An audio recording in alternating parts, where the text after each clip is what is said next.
Assalamu alaikum. Hello viewers. How are you all passing your day? I hope all of you are passing good day. I am also passing good day. Viewers, English classroom-এ ব্যবহৃত হয় এরকম 5টি sentence আজকে আমি এই ভিডিওতে share করছি। So let's see those sentences. Number 1, stand up straight. Stand up straight. That means সোজা হয়ে দাঁড়াও, সোজা হয়ে দাঁড়াও। Number 2, no one will move. No one will move. That means কেউ নড়াচড়া করবে না, কেউ নড়াচড়া করবে না।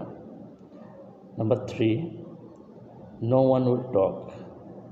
No one will talk. That means কেউ কথা বলবে না, কেউ কথা বলবে না। Number 4, sit down straight. Sit down straight. That means সোজা হয়ে বসো, সোজা হয়ে বসো। Number 5, keep your hands on the bench. Keep your hands on the bench.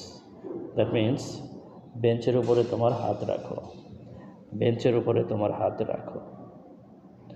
Okay viewers, আশা করি প্রতিদিন এরকম 5টি বাক্য করে শিখতে পারলে একজন স্টুডেন্ট সহজেই তার ক্লাসরুমে তার ইংলিশ টিচারের কথাগুলো বুঝতে পারবে। So keep learning and practising. Okay bye, আসসালামু আলাইকুম।